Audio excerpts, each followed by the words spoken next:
Sorry about that. We had a lot of technical difficulties there. We hope you can refine this. Stone Mountain had a very short drive going 3 and out, and the Knights have the ball for second down and 11 at the Pirates' 47-yard line. So looks like Knights defense, of course we unfortunately had the technical difficulties there, but everything Stone Mountain has to throw at them. And offensive drive is Keyshawn Perryman up the middle, and not sure if it'll be a first down or not. If it's not, it'll be very close, but excellent run by Perryman just up the middle. And again, as we said, Perryman usually doesn't have that role of busting up the middle. That's usually saved for the likes of Boomem or perhaps Jackson. And it seems like they're giving a little bit of practice in there, busting him up some, and turns out it worked very well. It looks like it'll be about third down and 1.5 yards for the Knights. Gunner will be under center.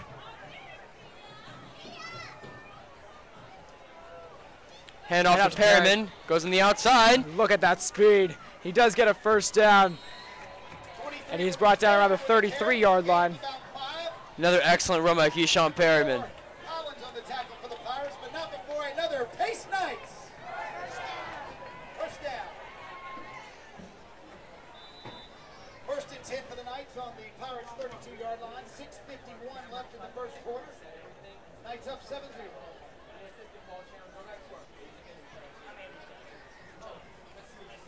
So Gunnar under center again, and he will throw this time. Doesn't have too many options open. Look at him scramble. He will throw that away.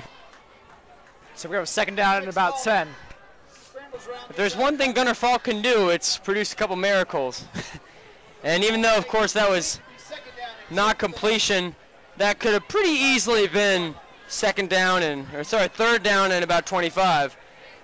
And something that Gunnar Falk is just excellent at doing is getting the ball just away from any danger, and it is very, very hard to sack Falk. And not just due to the line, but just his scurrying as well.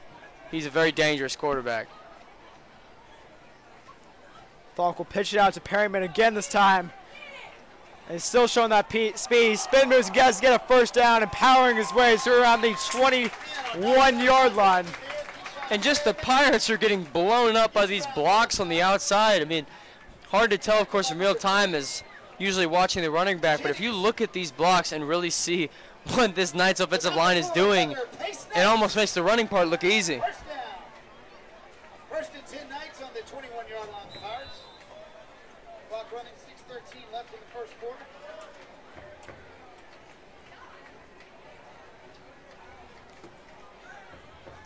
Pitch out to Perryman to the right side now, and what a block by Booman there. But he is taken down around the 19-yard line. Gain of about 2 or 3. Solid run again. And these are the kind of runs, too, the Knights have done very well against. And even though it was a short gain, not what they wanted exactly, but it's the fact that they're able to push and keep getting these yards where really that could have very easily been second down and 13. But it ends up second down and 7. What a block by Boomer on that last play, just throwing the man down. Whistles on the field. Timeout by Stone Mountain. We'll take a break. 5:26 left to play in this first quarter. We'll be right back after this. Stay tuned.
And we are back now. Stone Mountain, 5:26 left remaining in the quarter. Quick pass to Deion Jackson is just broken up. Return to action. Second down and 7. That'll bring up third down now and about 7 it looks like. And looks like maybe the first, maybe, if not the second, third down for the Knights. And again, a reminder of the time, it is 5 minutes and 21 seconds left in the first quarter, so far pretty much flawless for the Knights.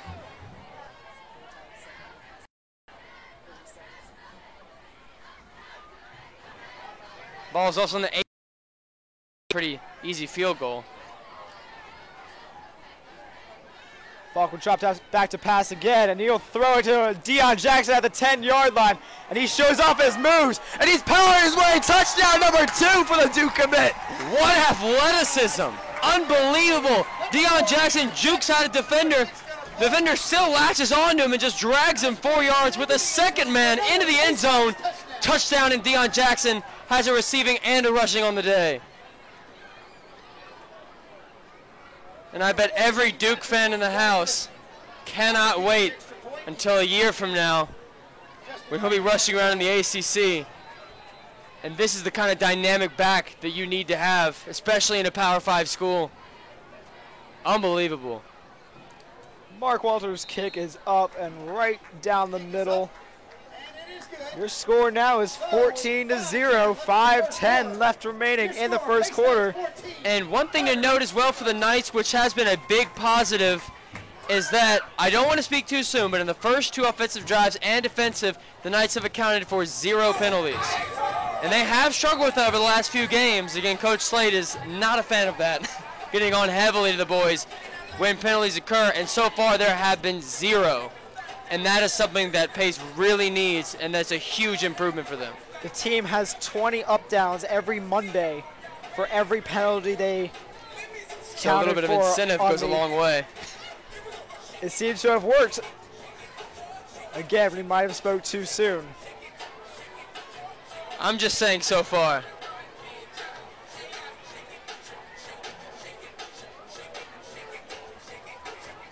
So Patrick Markwalter, the sophomore, is set to kick it off. Kick for the Knights, number 14, Patrick Markwalter.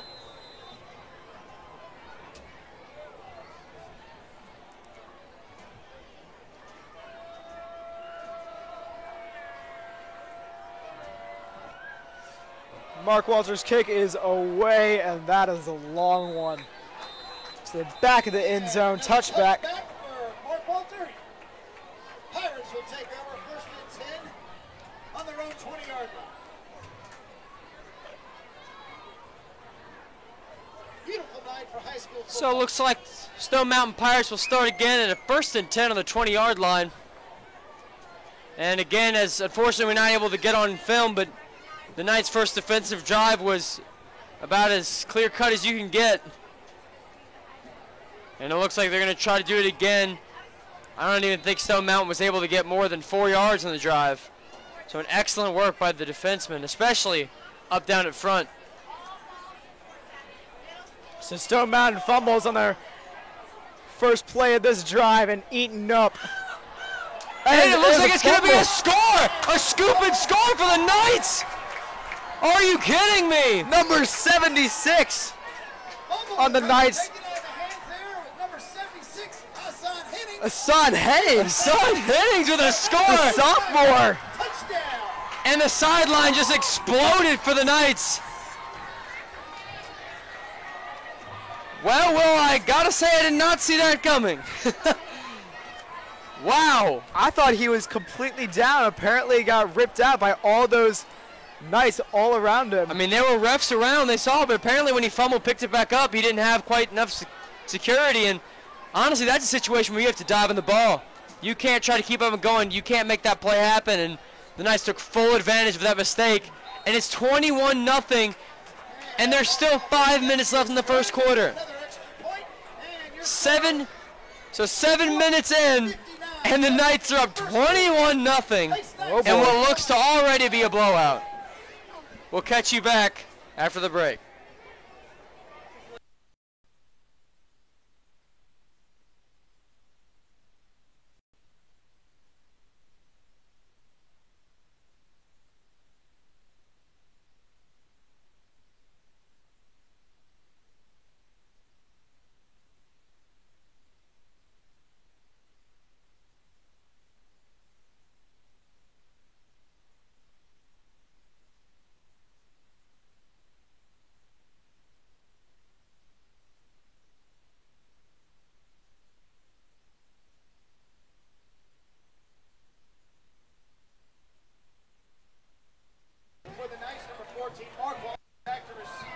We're back now after that Hassan Hemmings fumble return for a touchdown. Patrick Markwalter set to kick it off for the Knights.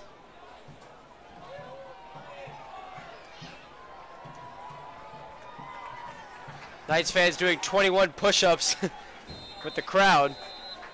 I believe it was Brian Just Sloan. dialing up the score. Of course, Brian Sloan, the biggest. New addition here at Walsh Field. Every break we've had, they've been playing the song Hey Ya by Outkast. It's been a nice little addition. Excellent song choice right there.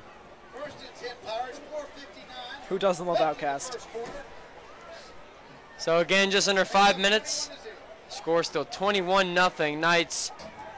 At this point, you pretty much, I don't see how you could become more dominant. Knights playing simply out of their minds, and Stone Mountain having no idea what's even going for the Pirates. Head up now to number 2, Larry Brooks. Stopped immediately after a gain of 1.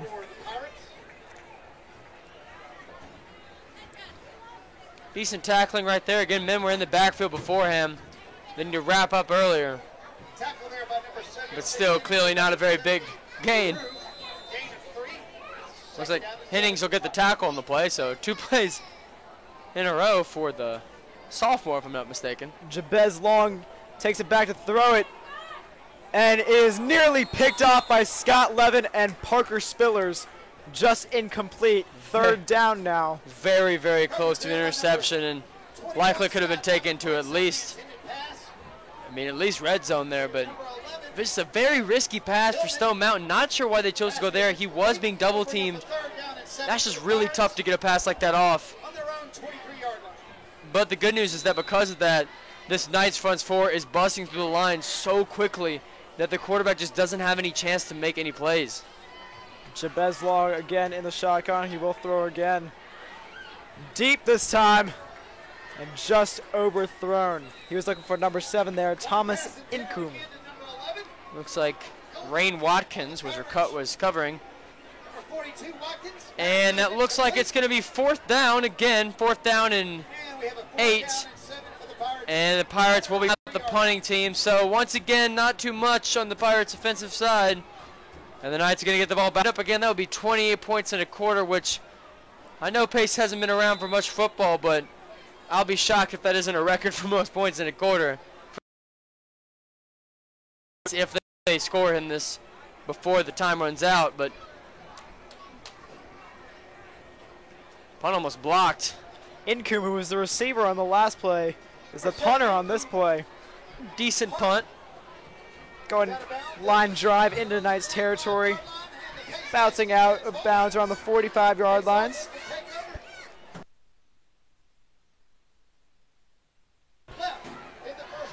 So Knights still averaging this drive starting. First one, of course, from the 20 after the kickoff, but the second 2 have been in Pirates territory. So again, Knights stats may actually not be as high for today, simply because field position has just been so easy for them. As stopping the Pirates has been no problem, and they're pushed back so far, and the punter can't get far enough. It's just the perfect equation for Pace. Gunner in the shotgun now with 4 wide receivers, 2 on each side. He will step back to throw again, and has a wide open Deion Jackson down at the 20-yard line. Fantastic, almost 40-yard gain. I mean,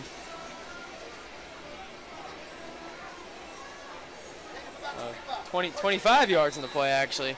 I was thinking of the other 40. No huddle now. Hand off to Keyshawn Perrin, who's showing off. Good He breaks Lord. 2 tackles.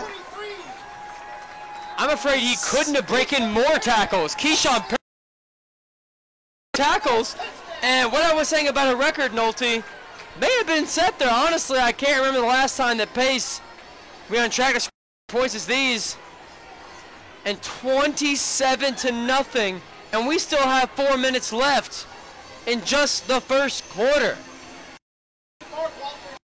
They put in subs after, again, the first quarter, but stellar performance on both sides of the ball for Pace, and And without penalties, again, no more penalties still.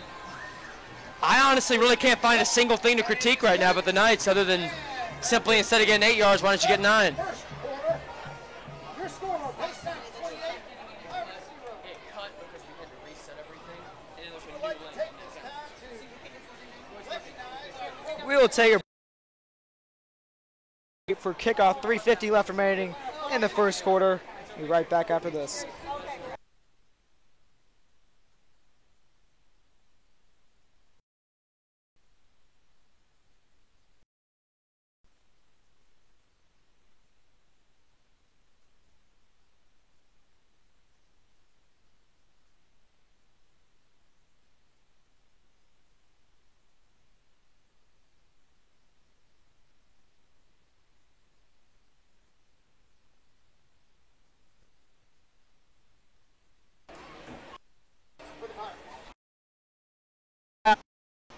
After that 20-yard Keyshawn Perryman touchdown run, is Patrick Markwell So his far, kick. Knights only need a score. Complete the trifecta, which honestly in the game I'm not entirely sure is that impossible. Pirates will take over again on their own 20 with 3:50 left in the first quarter.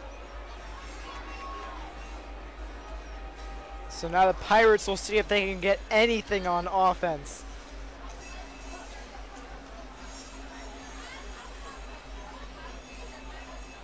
I think they have about 5 or 6 yards total in this game. What does that say about our defense, or what does that say about their offense? But Long in the backfield now. And low snap under him. Knights are again in the backfield. And he'll get brought down for a loss of about 6 or 7. Rolling snapper on the left side.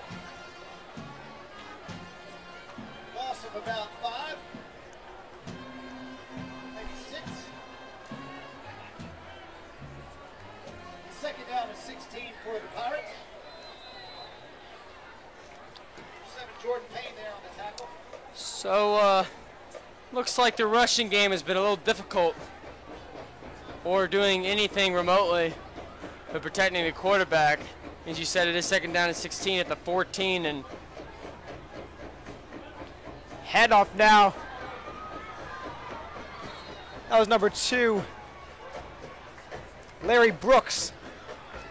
And he gained probably the largest gain for the Pirates tonight. It will be third down and about 1, so a gain of about 15 on that in play. a pretty much perfectly seamless game. Looks like that was the first crack there for the Knights, getting down to third and short after a second down and 16, and getting a 14 on the play for the back, and going down again. Want to run?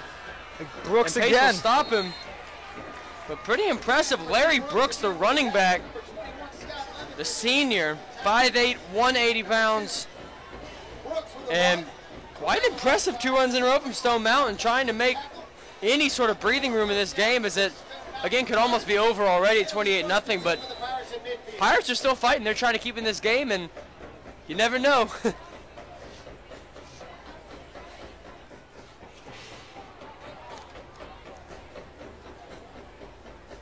Hand off again to Brooks, this time to the right side. And the Knights are ready, tripping him up after a gain of about 3 yards. That'll also be the first time that the Pirates will have gotten into Pace territory of the game, in 2:17 and rolling left in the first quarter. Number 29, Parker Spillers, For the Pirates on the Knights. the safety with the stop.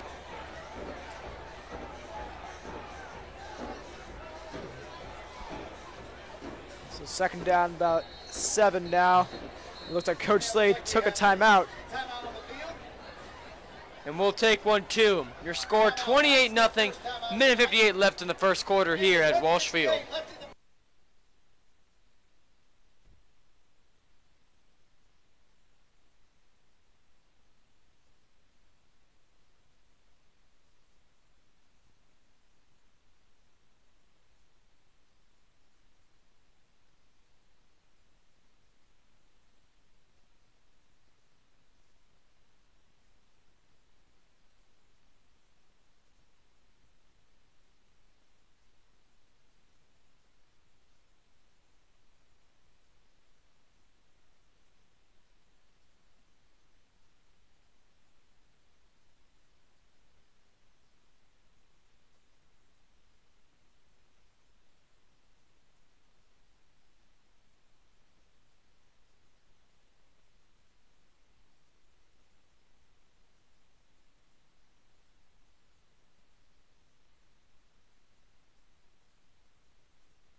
We're back now after that timeout on the Knights.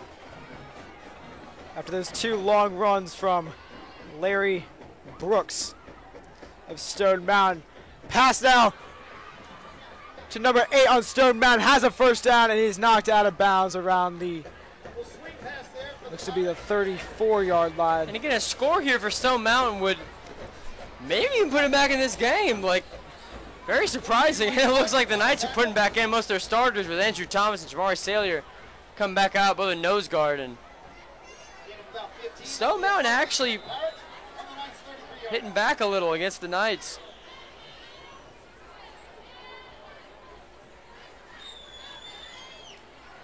Screen passes now to Jennings. Met by Jordan Payne, but not after a gain of about 5 yards. Second down and a long 6. The Pirates on the Knights. 1:25 left in this first quarter. 20 left in the first quarter.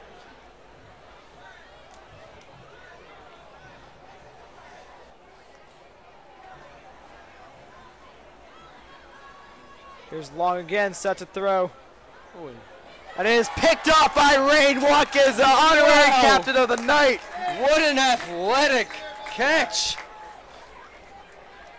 Great coverage there by number And another turnover for the Knights. And again, the interception for the Knights. Stone Mountain Pirates putting a little bit of a dent in Pace's defense. And Pace just pushing right back, saying, no, sir. Taking it right out of the air. And not very good field position, but they don't score, so it doesn't matter. Knights will take over at the 8-yard line.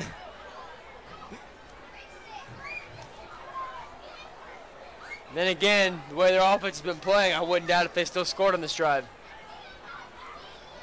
Gunner will look to throw again tonight. Live pass plays. He will throw it deep, looking for Trey Blunt. Just overthrown. Inches, Jack, inches. If he would have caught that, He would have been gone. he could have scored that. He's fast enough. He would have just turned on the Jets. Ooh, that was close. That was real close. Number 5, Dorsey Jr. on the coverage for the Pirates. And again, Gunner has had a tendency to overthrow more than underthrow this season, as we've seen more often than not, but still has been fine-tuning his accuracy as the season has progressed. Again, now a junior. Falk expected to be a big leader for this team. And we'll see how the Knights will be let out again. Play action now, or excuse me, handoff.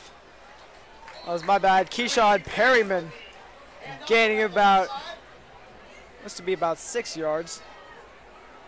Pick up about 7. It'll be third down and 3 for the Knights. 26 Weaver with a tackle by the Pirates. Good run by Perryman there. Third down and 3. Fooled me on the play action. Turned out to be a draw. 15-yard line.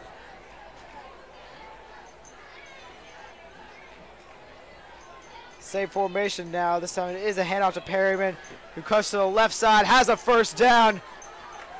He's showing off that power. He is out. Looks to be just past the 30-yard line. On the left side, 13 seconds left remaining in this first quarter. about 12 or 15. And we have another Pace Knights. First down. For 52, Jackson the second with the tackle. So Knights still slowly and steady, using a lot of their run game and just moving down the field. Screen pass now to Gabe Wright. Or excuse me, that was Rain Watkins who just had the interception. Gabe Wright was on the other Rain side. My Watkins bad. not getting too many plays before today, but so far, again, with that very athletic pick, is showing to maybe something of a promise for the future of the Knights, and perhaps even some this year. And we have 10 seconds remaining in the first quarter. Looks like this will be the last play, but I have to say probably one of the most successful just quarters in general that the Knights have had. In history. I mean, you could say that. Even games that against teams that are almost, you could say, worse than Snow Mountain. Head off to Even Perryman. harder. He had a nice juke there. He got a first down. brought down around the 47-yard line. Stops the clock with 1 second left remaining. Looks like we'll get one more play in this first quarter, but you thought it would be over, Jack. You thought it would be over. And they're going to let it run out. And that's the end of the first quarter. Knights with an unprecedented 28-0 as they are simply thrashing Stone Mountain here at Walsh Field. We'll catch you back with the beginning of the second.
We're back now to start this second quarter.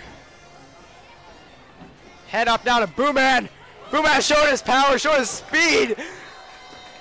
Absolutely trucking over a man. Knocked a poor kid's helmet off. Good Lord. 15-yard run. I mean, almost like a literal wrecking ball coming through this D.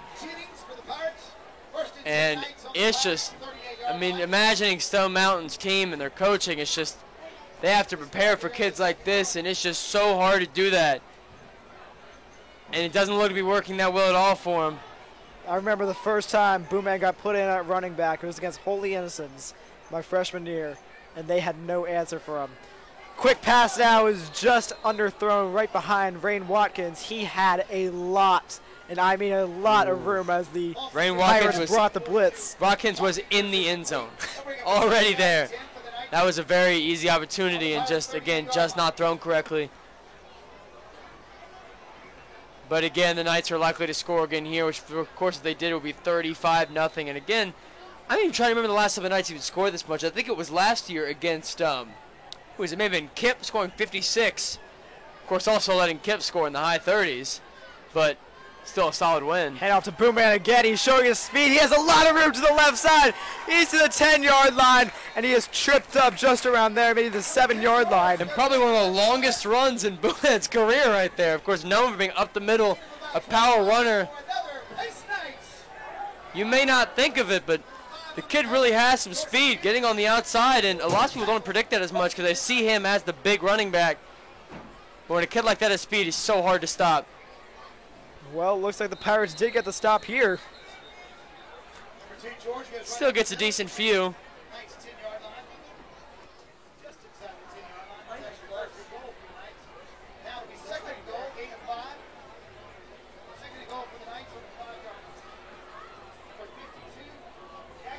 I don't know if you've looked outside tonight, but the moon is absolutely beautiful, a bright orange color.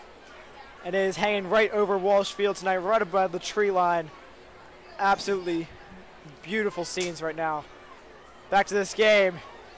Bear Tucker of the Pirates in the backfield to stop Booman. Right after you said, Jack, that Booman might not be able to be stopped. I mean, I'm sorry if I apparently spoke too soon, but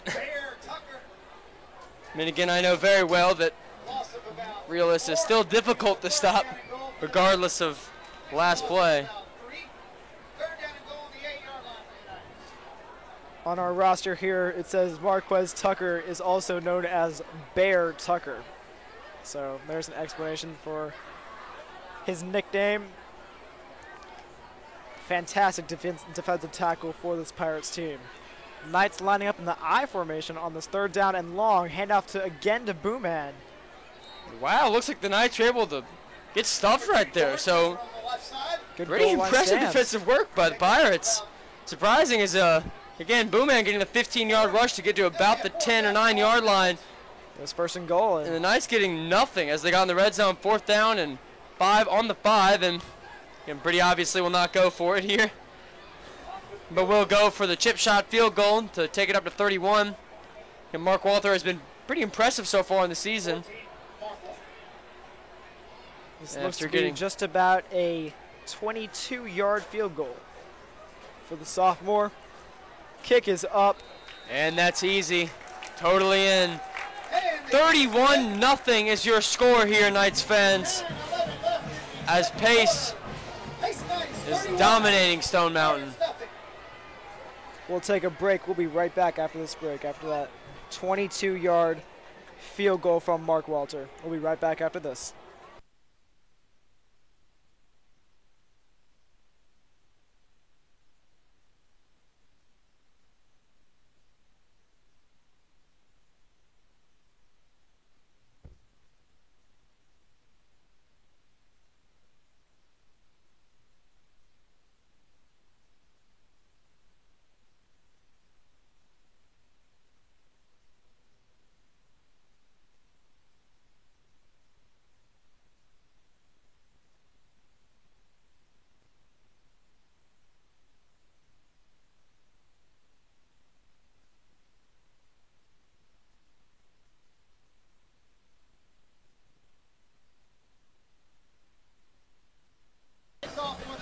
So Knights here for kickoff, and just wanted to mention some scores around the region. Lovett Cedar Grove in a pretty pivotal 3A matchup. Lovett is up 7-0, which is very impressive. Cedar Grove is said to be the greatest threats to clinch the title this year. Westminster and Pace second following, and Lovett as almost a dark horse, and it looks like Lovett might be able to pull an upset here tonight. That game is ranked #1 high school game in Georgia tonight. Not surprising at all by that. Westminster plays Redan, isn't it? Redan. Redan, sorry. We play them next. We play Redan next week. We here play them at next Wall week. Street. Westminster again. They should be dominating, but not entirely sure yet what the score is. They're still coming in.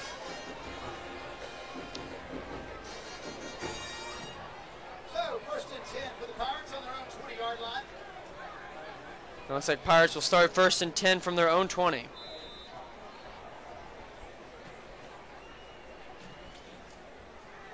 Long brings his team out now again. Head up again to Brooks. And he's showing off that great speed, almost shades of Michael Thomas from last week. He gains a 1st down, a 16-yard run from the senior running back of the Pirates. Tackled by number 43, Ben Caldwell. Number 21, Scott Lovett. Knocking for a 1st down for the Pirates.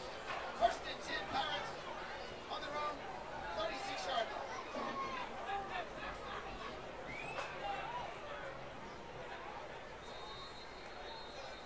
And another timeout taken Timeout on the field. Timeout by on the Coach field. Slade. Second timeout. And when we return to That's their second timeout of the night. 8:46 left remaining in the half. with your score, We'll be right back after this. Pirates nothing.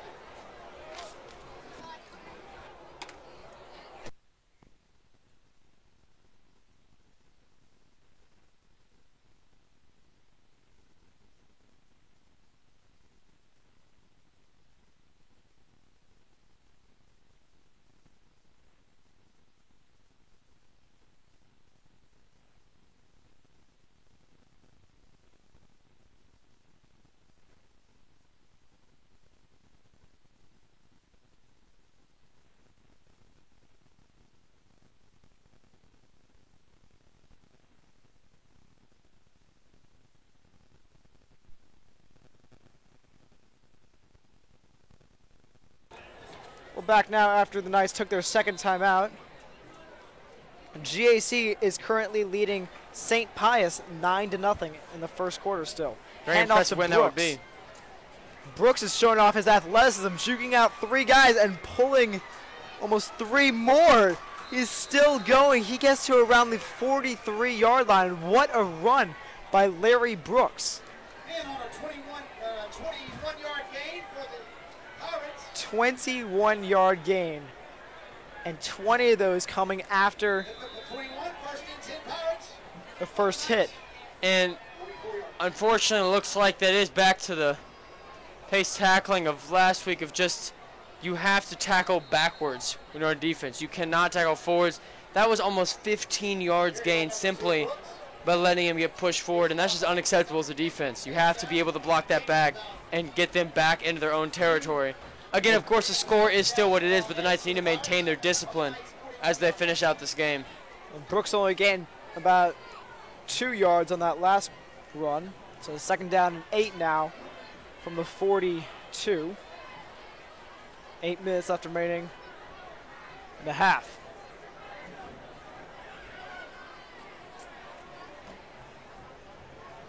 And up again to Brooks. It's time to the right side again. Just not able to get the first down. It would have been a game for much more. Everyone tripped up right at the end, and so it'll be 3rd down, and the big boys come back out. What a tackle there by Ben Caldwell, not allowing Brooks to get the first down. But, I mean, look at the lineup coming out. We already have right at the line of Andrew Thomas, Jamari Saylor, and then, of course, the linebacker, Boomam. So they got the big boys in for this 3rd down and 2. Nice, bring the blitz. Throw now. Looks like it's Jennings, and he will not get the first down. And you could hear that hit from up here, Nolte. Andrew What a Thomas, big stop. Realus George, and Jordan Payne all on that hit there. Reception there for the Pirates. It looks like the Pirates will stay on the field to go for this 4th down now. And honestly, they may need to. I mean, I'd make the same call. If you're down 31-0, Pirates, you have to go for it. 35-yard line. And that bright orange moon is still hanging right above the tree line here at Riverview. And that looks like that's going to be a offsides. Encroachment on number 58, Justin Morris, the junior for Pace. And that's just infuriating. Again, this is the first penalty for the Knights, but 5-yard penalty. you just can't do that on 4th down and short. Do the offsides play. Exactly what the Pirates wanted. And that's tough right there for the Knights. Again, Knights need to maintain their discipline. A shutout here today will be huge for their morale and huge overall for the program. Again, they need to be able to bounce back against the Thompson loss and deliver a huge blow to this team, which of course they already have, but they need to finish it strong and prove they can finish games and keep that effort strong the entire game. Hand off to Jennings now, and he's not getting anywhere. Jamari Saylor simply grabbing on and falling down, and there's no escape for the poor running back. That's all you need to do when you're about 308 Loss of about 1 pounds. 2nd down and a short 11. And big kids make big plays here. That's very true. Jordan Payne will be subbed off for number 4, Deion Jackson. And we got a timeout on the field. Timeout for the Pirates with 5:43 left in the. And we'll take a timeout along with Pace. Your score 31-0, 5:43 remaining in the half. 2nd and 10 for the Pirates.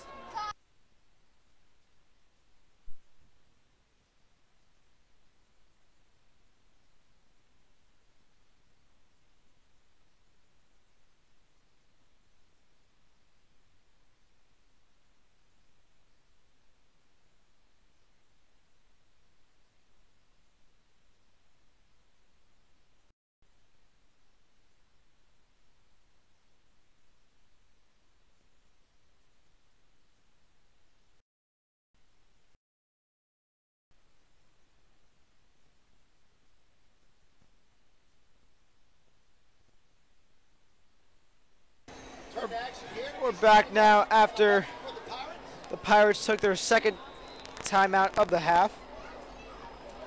2nd down, about 10 now. Screen pass to Brooks, who almost fell down. He is knocked out of bounds. Again, Brooks is quite the slippery back. So good for the Knights, just push him out of bounds and set up a 3rd down and long. Partner Spillers again on the tackle there.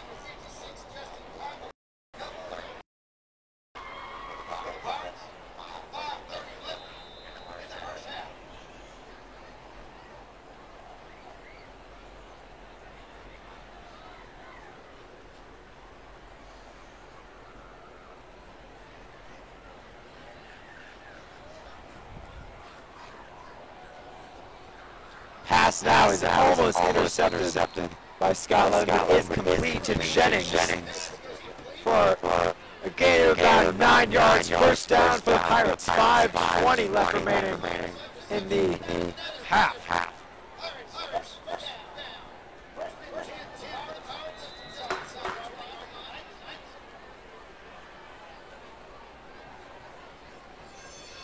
The last time the Pirates got this far, of course, is the fumble.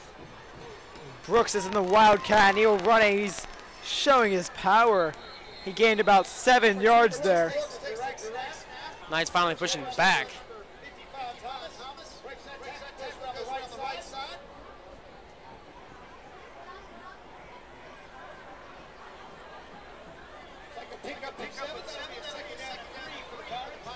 Second down and 3 for the Pirates coming up. Now the Knights 13, so we are having the Knights entering their red zone defense. Need to step up big right here. Not allowing a score again would be huge. Knights haven't had a shutout in very long, but it's going to be a fumble. And somehow is going to get some yards back as Larry Brooks will take the Wildcat and will be unable to hold on. But they will retain possession.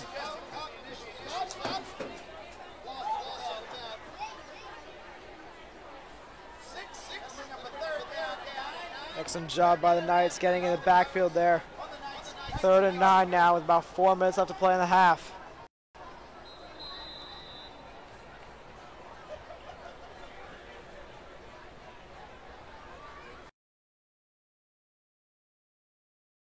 Now, throwing it very, very short, looking for Jennings. Wildly underthrown, as I said. He had to get that away immediately as the Knights were in the backfield. This could be just out of field goal range. Pirates are going to go for it. But again, like we said, they went for it. They kind of have to. When you're down 31 and you're in the red zone, it's almost essential. Pirates have had a very good drive on offense, eating away at the clock. Long will take it himself. Diving forward, he did not get enough. And yeah, that's clearly not enough. Not too sure what he was thinking. He may have tripped up actually. But it'll be pace ball again, deep in their own territory. Of course, last time that happened, they got all the way down for a field goal, which is their last drive. So again, very good field position, but last 2 drives have been inside their own 15. About 14-yard line, Knights will come out on offense. They've had resulting in 3 touchdowns and a field goal, and of course the 1 defensive touchdown. Play action screen now. Trey Blunt takes it. And he dives forward and looks to be the second flag of the night on the field. Trey Blunt gaining about 15 yards there. Let's see what the call is from the referee.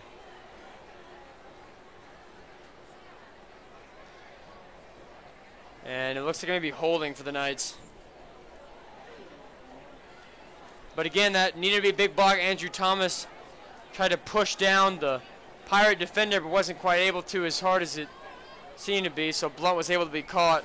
Still a very good play, but just not quite enough. And it looks like still refs deliberating on who the flag was on and for what it was for.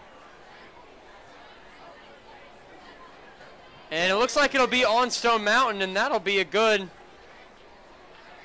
15-yard. Must have been a personal foul. Looks like it's illegal participation. 12 men on the field.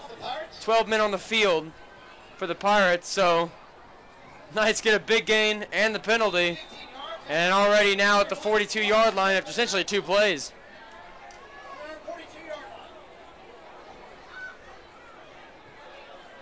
Knights at the 42 now. Pirates showing blitz. Designed screen. Blocked down at the line. Marquez, Bear, Tucker again. Oof. And that's the block you love to see as a defensive line coach. For absolutely swatting. It clearly wasn't going to go anywhere. But lots of screen plays in this game. Knights have liked to do that so far. And such a large guy. He got some air. Named him Bear for a reason. He got very high. Another throw now for the Knights. Gunner under pressure, scrambling, throws it. Fingertips out.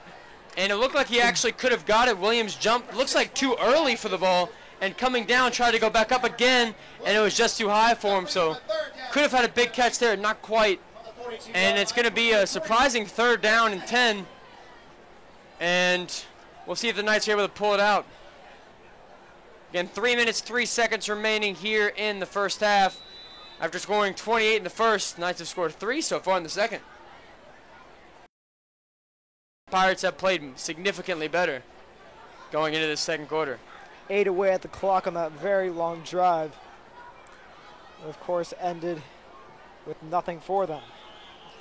Gunner scrambling again, looks to be another design screen, and he throws it away. So Pirates showing very well on defense. And again, the Knights are looking very frustrated. Not entirely sure if it. Not too sure if it was anything wrong, but there will be a flag on the far side of the field, right where Williams had the incompletion. And if this is pass interference right here, that is a second huge penalty. I don't really see how this could be on the Knights. I didn't see anything wrong going over there, and it was too far away to be holding. It is pass interference, but it is on the Knights. Must have been a push-up by Williams, and that'll just set up a long punt.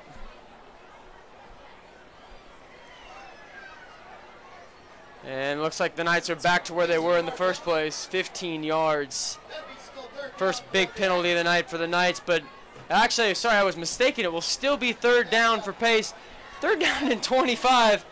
However, of course, we've seen Gunner convert 4th downs and 25s before, so interesting. All bets are off here. Interesting that the Pirates did not decline that penalty to get the ball back. And also, Falk has been subbed out. Looks like Jared Raymond will be in. Sophomore. Head out to Keyshawn Perryman. And he's showing his power. He gets to the 36-yard line.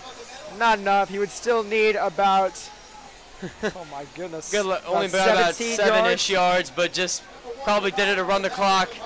Put the ball away. Again, Pace doesn't need to be risking anything big right here. They have a big lead, and that is the thing about lots of high school football and even, of course, college, is that they really don't need to run the score up. Pace has some tough games in the weeks ahead. There's no reason to tire out these players. If you're already ahead by a lot, especially this early, you don't want to get anybody more hurt and more effort expended you really don't need. It looks like there'll be a timeout by Stone Mountain before the punt. And so your score 31-0, 2:20 remaining in the half. Pace Knights far in the lead.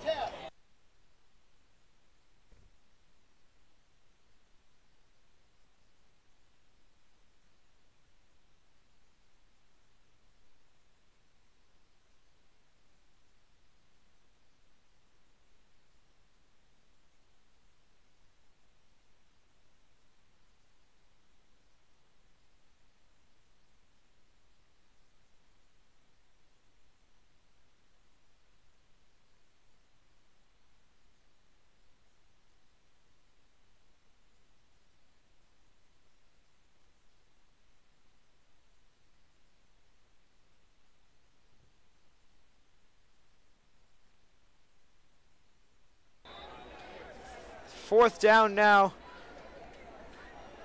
for the Knights. Punt away from Mark Walter. Takes a Knights bounce. Looks to be about the 25-yard line. And that's where the Pirates will take over. Pirates offense will take over with 2:09 left in the half. On About 2 minutes and 9 seconds left in this half.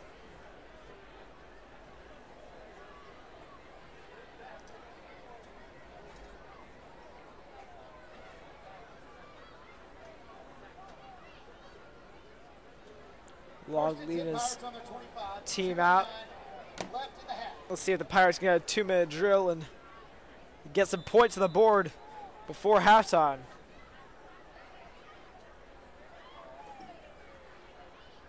They will run it now.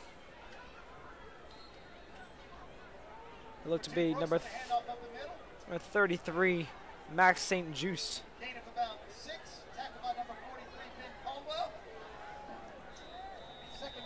He had a nice run there. First time Brooks did not take a handoff tonight. But the clock is still running. Screen pass now is just underthrown. Right through the legs of Isaiah Jennings. Third down and 4 on their own 31-yard line.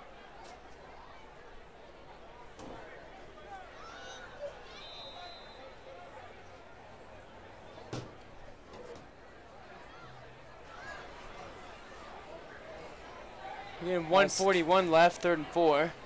So we'll see if the Knights can put away the Pirates before the end of the half. And almost a pick. Batted away, but it looks like both teams. And it'll be 4th down, but again, Stone Mountain pretty much has to go for it. Covered by number 43, Caldwell. It was incomplete. Thomas Incoom was the intended receiver. Just slightly out of reach. Could have almost been picked off too. Like you were saying, Jack, the Knights will go for it. Or excuse me, the Pirates will go for it. But it is a handoff now to the clock at 1:30. And poor defense right there again, 4th down and 4, especially against this team. You need to have a big stop and couldn't quite pull it out. And that's going to be a big game for Stone Mountain. Because again, as we all know, the score is very high against the have this win, but the Pirates are still putting up all the effort they can, still trying to make it a game and playing very well, but the Knights have to just put the defensive hammer down. Long throws it a bit deep now, almost picked off by Scott Levin. That'll be 2nd down and 10. But the Knights have to keep pedal to the metal. The half.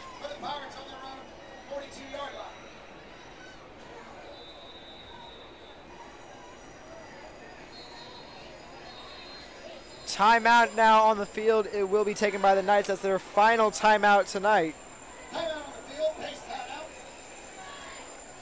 We'll take a break too while they do. 1:10 left to play. Knights still lead 31-0. We'll be right back after this.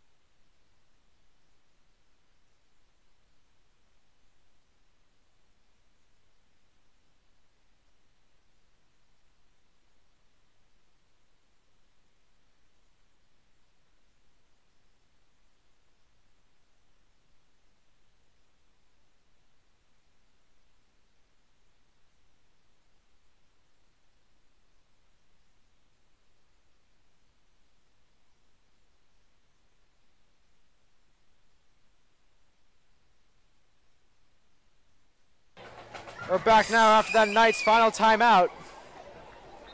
2nd down and 10. Whistles on the field. Very clear false start on the Pirates. I'll back them up about 5 yards. 2nd down, about 15 now.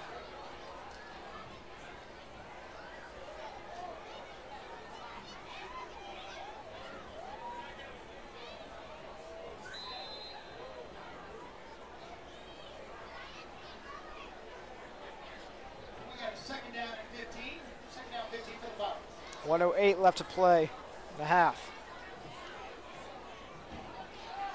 Long takes it now. Screen pass to Brooks. And he is tackled by Andrew Thomas. And number... Both teams also have no timeouts left. So it looks like they may just close it out. 50 seconds remaining about.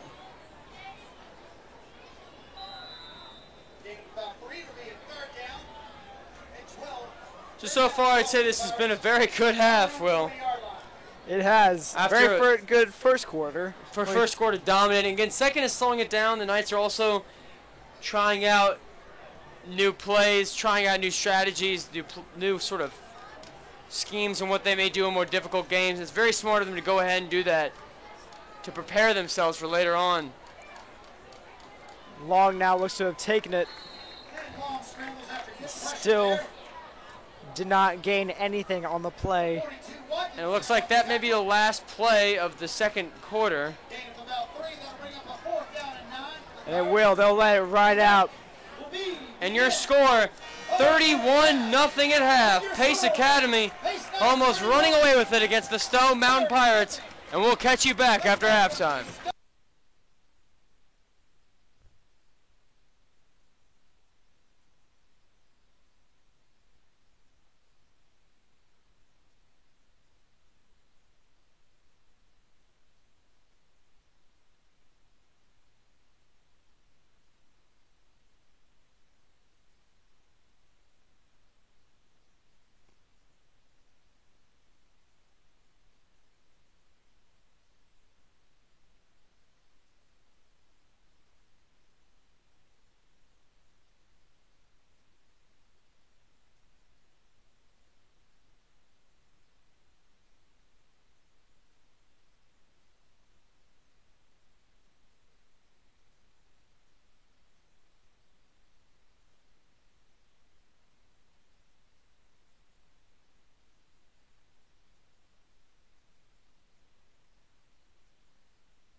Ladies and gentlemen, we will now have our halftime presentation from the Pace Academy varsity cheerleaders. And Rachel Ray.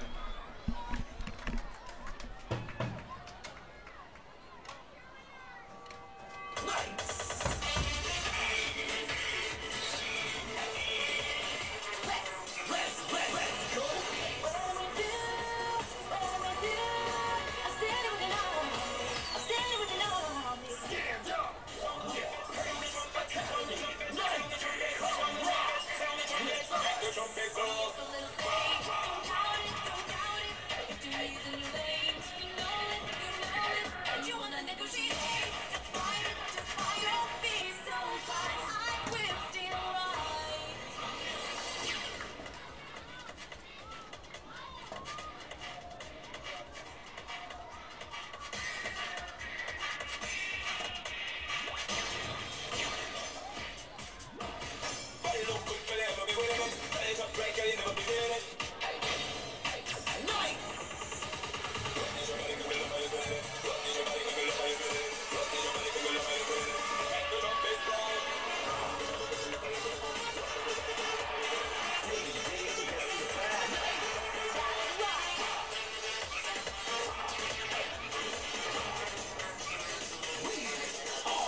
between the Pace Knights and the Stone Mountain Pirates.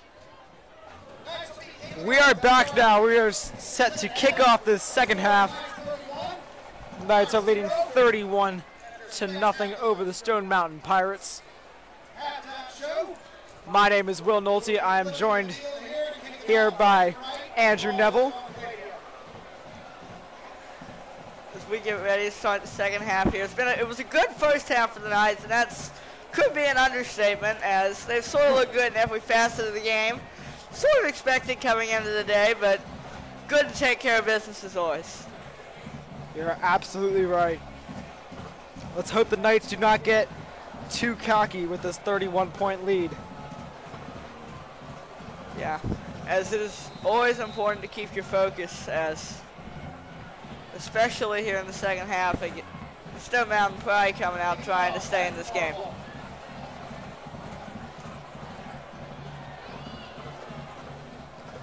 Mark Walters' kick is away and it's the back of the end zone. What would you expect? Anything else? For a touchback, Pirates will take over at their own 20. Now, Mark Walter, as you've seen, has not had any kicks that have been returned today, which has been a pretty good, honestly, as that's preventing an entire facet of their game. I think he's only had one kick this entire season that has been returned. That's pretty good. And that was against West. First half is nice on a very athletic play, as the defense will look to do more of the same. Looks like the first team will be starting the second half. Long will set to throw. Well, Long, and just a bit too long. Second down and 10. Coverage good as usual by the Knights. They've not busted many coverages today. It's like sort of maintain their focus in every focus of the game.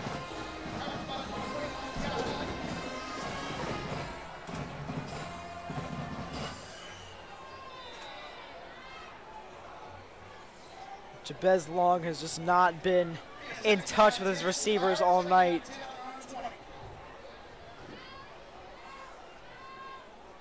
But they have been relying on their running game, led by number 2, Larry Brooks. And they will hand it off to Brooks right here, but he isn't getting anywhere. Tripped up in the backfield and brought down by Justin. And Brooks actually, if you say it, has had a few good runs today. It's the Knights ultimately have been able to stop him.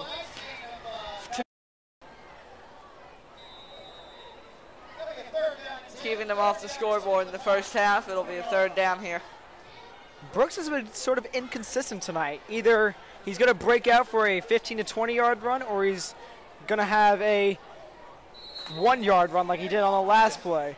Brooks's pass is way out of the reach of number 11, Isaiah Hillman.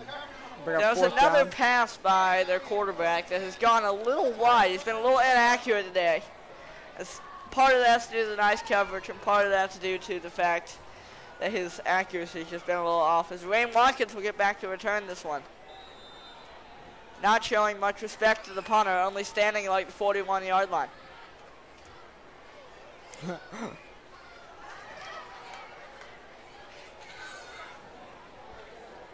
High snap, but it is away, and it is a decent punt. Fair catch called. But Watkins roll to the 48-yard line, where the Knights will take over in Pirates territory. 43. Gunnar Falk out there, back of the Knights.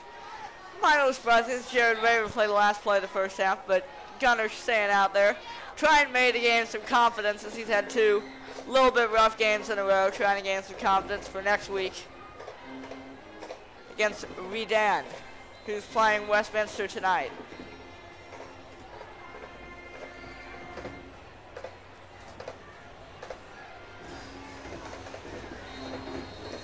Whistles before the play could even happen. Looks to be. One referee signaled timeout, but there is a flag on the field, so it is not a timeout. Yeah, looks to be a delay of game. Yeah. Yeah, referees looked like they were trying to decide if the Knights got the timeout, and it looks like they did not. So, looks to be a 5-yard penalty, and like you said before, the Knights were pretty penalty-free in the first half. But actually, the penalty would go against Stone Mountain, the legal procedure. Play clock was to around 1. Knights call a timeout, but the Pirates made an illegal substitution. As Play action down, Gunner. Parker's big first down at the 35-yard line. That play action worked there, as you've seen that from Gunner. That's one of his aspects of his game that's really strong, but lacked last week against Thompson. One of his many good attributes that was lacking last week.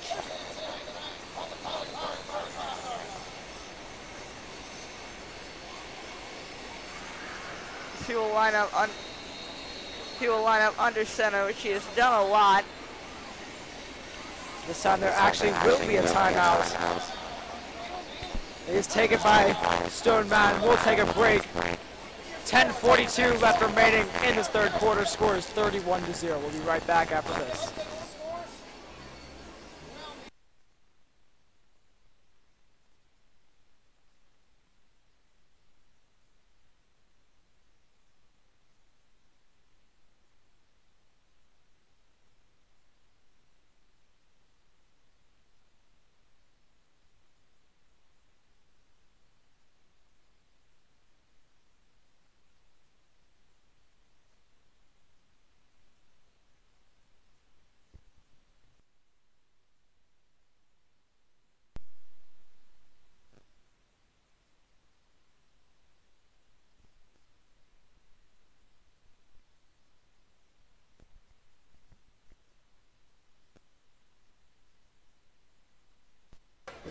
And we're back now after that timeout by the Pirates. Sorry for any audio mishaps. Jackson to the outside, who cuts back to the middle. He has a first down, and he's still going, but he is tripped up around the 6-yard line. What a run by Deion Jackson.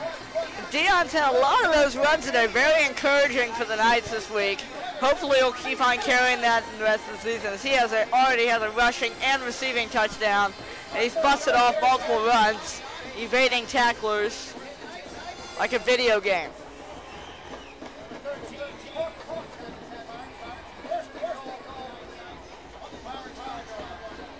So the Knights are on the 5-yard line for a first down and goal to go. I formation now. Hand off to Deion Jackson. He's in the end zone for a touchdown. But there is a flag down on the play this time, so I'm not sure if this will be coming back or if this will hold. Could be a hold on the Knights, but it could also be an illegal procedure against Stone Mountain. You've seen a lot of today.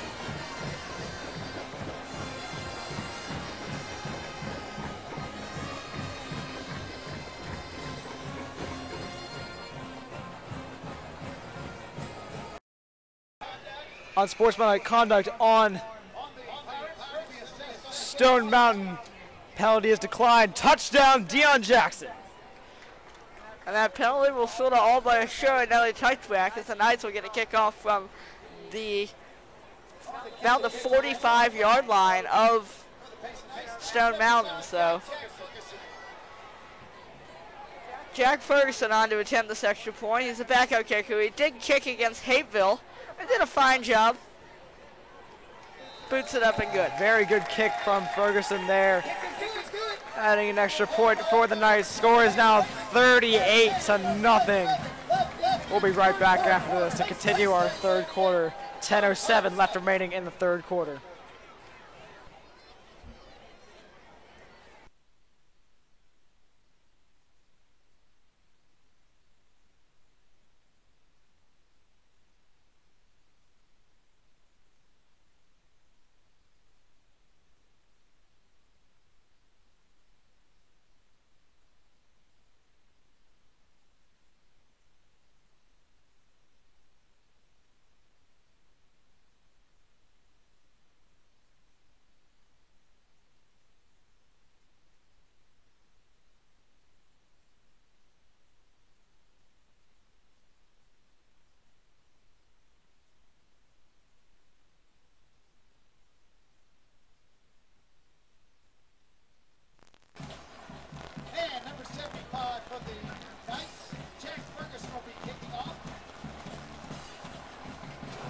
So Jack Ferguson will be kicking off from the Pirates' 45-yard line.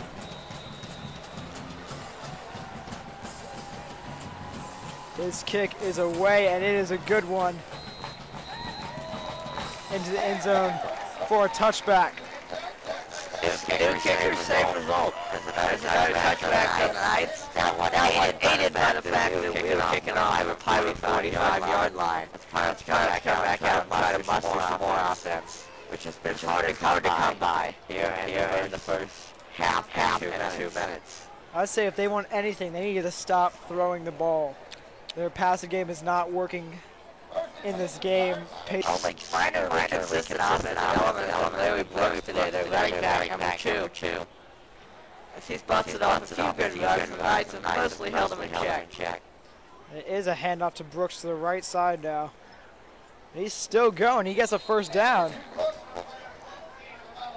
That's what I was saying. He's taken a few good runs and made them work, but then the Knights have swallowed them up sometimes, but that was another example of a quality run by Larry Brooks. Pirates going hurry up now.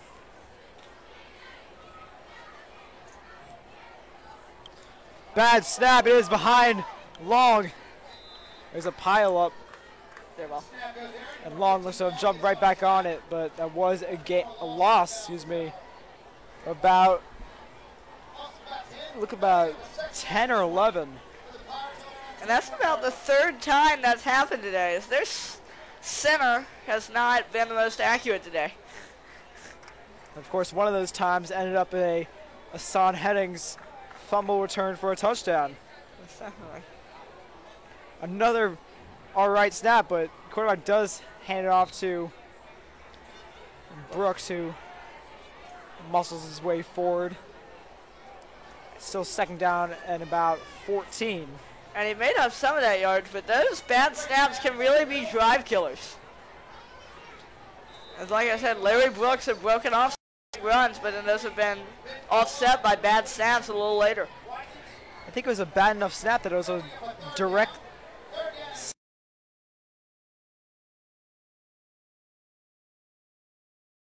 It did work though. Props to Brooks. Not quite sure whether that was designed or not.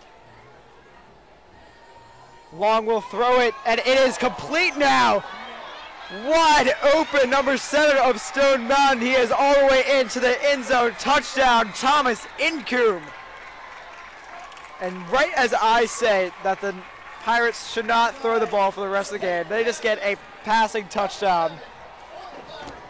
And now Incoom will stay on the field as he is also their kicker. He is a wide receiver and kicker. So he'll stay on the field to attempt the extra point. And that was actually a pretty nice pass there that resulted in the touchdown.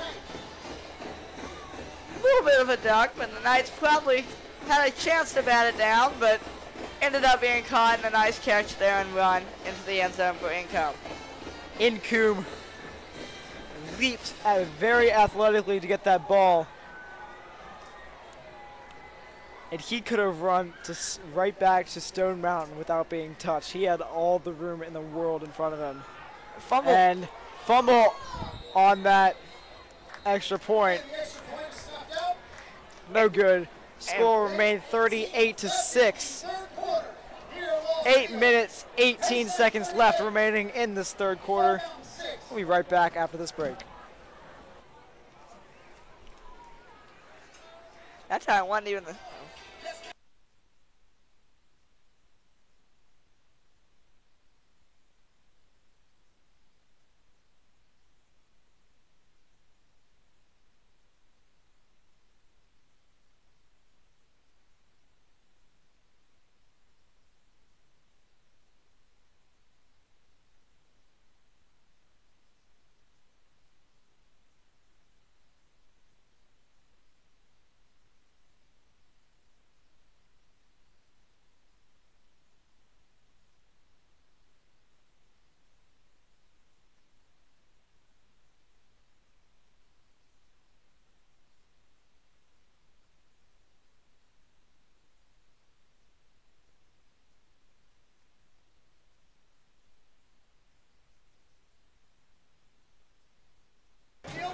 back here. Scores around the region. Lovett is beating Cedar Grove 14-7. Westminster is beating Redan 31-0. And that Lovett Cedar Grove score is actually a minor surprise, as Cedar Grove was thought to be one of the major contenders for the region championship, as Lovett was not considered to be as big of a threat, but clearly Lovett showing their might today. Especially their defense holding Cedar Grove to 7 points. And Incoom set to kick off. It is a pretty short one taken by Dion Jackson at the 10-yard line. What a juke right there by Jackson. And another he's still going, but he is brought down around the 45-yard line. Source the Flyers, Dion Jackson was back there to even. We'll see who comes out at quarterback. It looks like it will be Jared Raymond back out there for quarterback. So Gunner's night may be done, it might not be. My guess is he will take a seat for the rest of the day and enjoy this comfortable lead that the Knights have.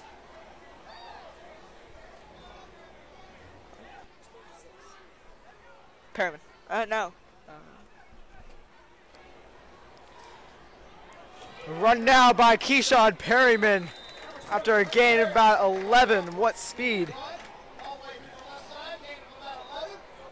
Tackled by number 4, Collins. Pirates number 4, another Pace Knights.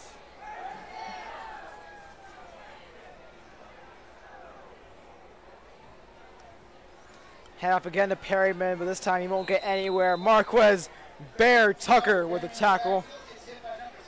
And one of the things we've failed to mention, one of the positive things that have come out of Stone Mountain's performance is the performance of Bear Tucker, known to be the best player on their team, and he's showing it today. Number of tackles in the backfield.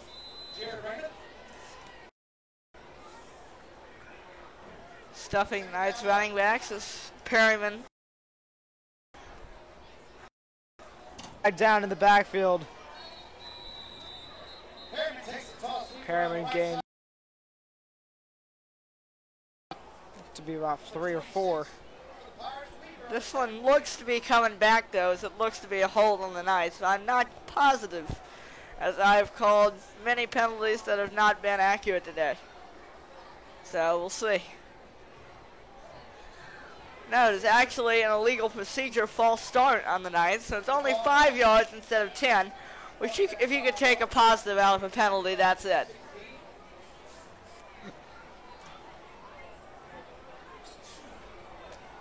So that backs up the Knights to the Pirates' 49-yard line. Probably look for the Knights to keep on pounding it on the ground here. That's what Jared Raymond usually does when he's in the game. Hand the ball off to one of the Knight running backs. Looks to be Keyshawn Perryman this time. He will take a toss. Same but play. Then a swarm of Pirates there to take him down. Brought down in the backfield by number 5, Canoris Dorsey Jr.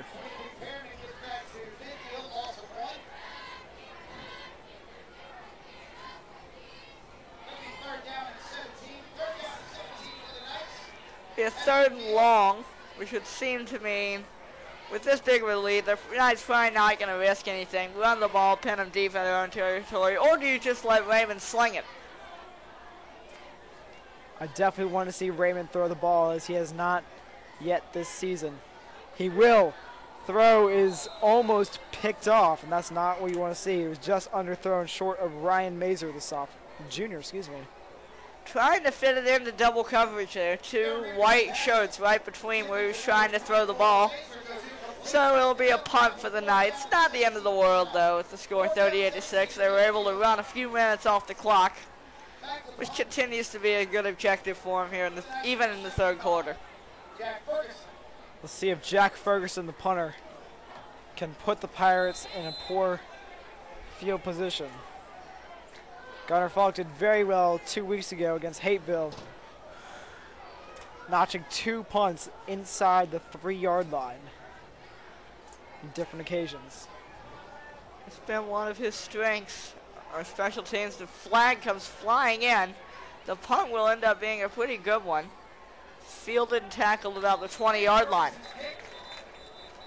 Check the flag. Looks to be a false start on the Knights. That penalty will most likely be declined, as it would mean replay the kick, I think. Not positive, but either way, it'll be Stone Mountain's ball.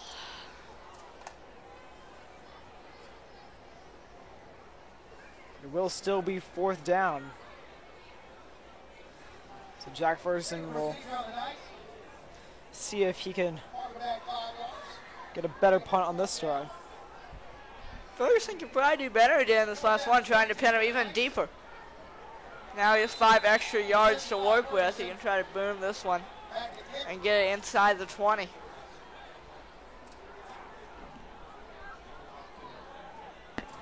Gunnar Falk can also punt for the Knights. Be interesting to see him as Ferguson boots it away. It'll be a pretty good punt. It'll land at about the 30 and hit a... It looked to have hit Dorsey, but they don't call it so. Apparently not. It apparently hit a Knights player, which means the ball is down at about the 30-yard line. It looked to have hit a Pirate, which would have meant that it would have been Knights ball, but instead Pirate ball from around the 30.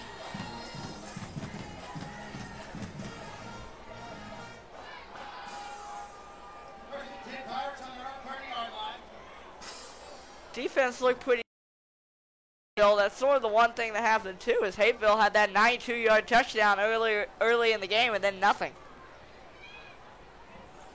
Long will pass it again this time. And that pass was called off the deflection. It was interesting to see someone for the Knights tip that pass at the line of scrimmage, but ended up falling into the hands of the Pirate receiver. It looked to be number 3, Isaiah Jennings. Isaiah Jennings was shaken up slightly on that play. He comes out. 5-yard gain on that last play. Interestingly, most of the Knights starters on defense still in there, including Andrew Thomas, Wayne Watkins, and Scott Levens. There's a run that'll pick up about 10 yards. Again, Larry Brooks with another good run. Brooks did gain about 10 yards on that play. 5:04 left remaining in the 3rd quarter. First and 10 for Stone Mountain. There's a timeout taken. It looks to be by the Knights, so we will take one with them. 5:01 to go in the 3rd quarter.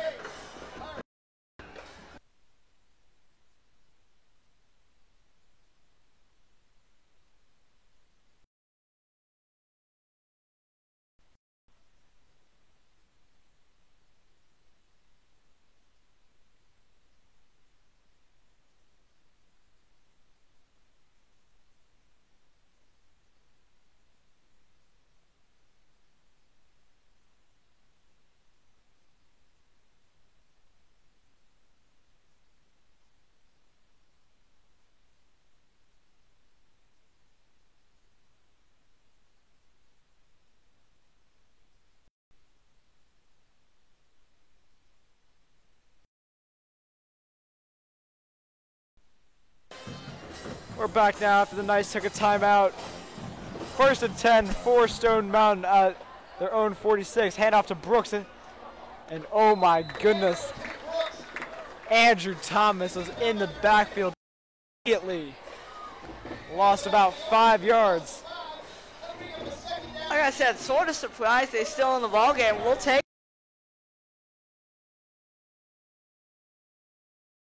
going down in the backfield immediately following a good run.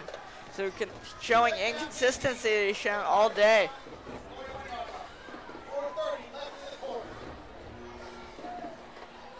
I'll back him up about 2nd and 15. Read option. Long will keep it to his left. Knocked out of bounds around the 47 or 8-yard line. Just around the original line of scrimmage. 3rd and about 9. That's the first time I've seen a designed run with Long before. He scrambled a couple times. That's the first play it was designed for him. It was an interesting play call. Maybe trying to fool the Knights a little bit defensively. It will be a third down still, though. About 8 to go.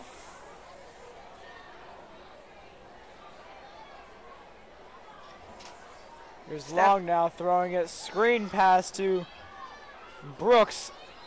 What a tackle in the backfield by Justin Morris and Justin Cogbill, the two Justin Juniors. Another tackle for loss on Larry Brooks. Still, Knights showing that they can still play good defense regardless of the time, regardless of who's in the game.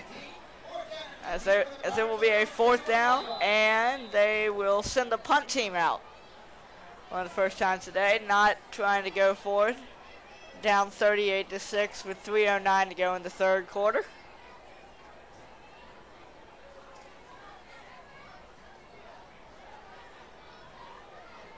Incoon is set to punt for the Pirates. Deion Jackson is back to return. Punt is way over Incoon's head. Back at his own 5-yard line. He is taken down by Sam Asaf at that mark. More center troubles. If the Knights can score here, that's probably a lot of points scored off of bad snaps, as you consider all the drives that have been killed by them. As it looks to be Raymond back out there again at quarterback. We'll probably just 3 handoffs, see what you can get. If you get in the end zone, great. If not, kick a field goal.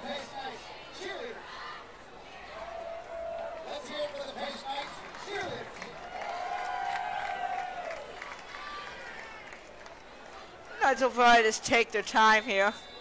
Look to punch it in the end zone. Giving it probably to Perryman. As they're in the eye. False start or timeout. One of the two.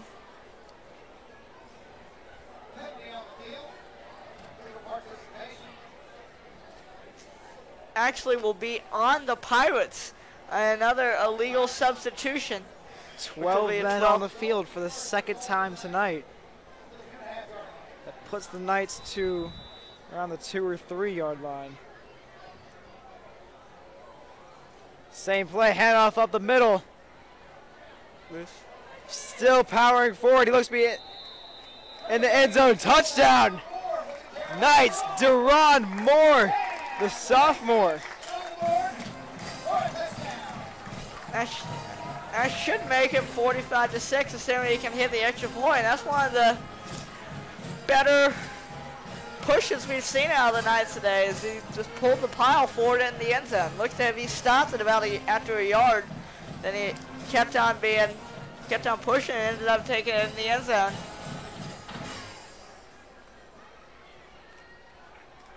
Ferguson will be on to attempt his second extra point of the game. Substitution confusion for the Knights and their special teams. There's Jack Ferguson. Kick is blocked. It's still live. Called dead though. Don't know why.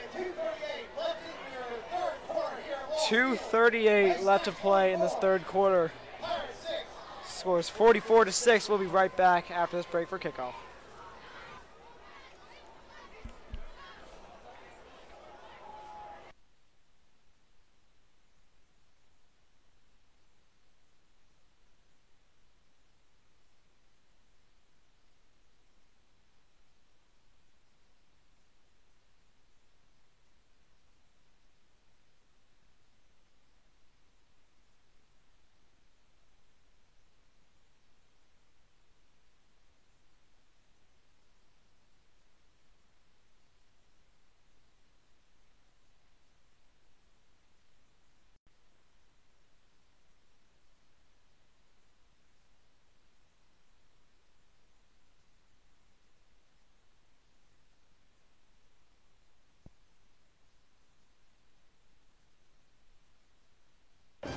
Sorry about those technical difficulties.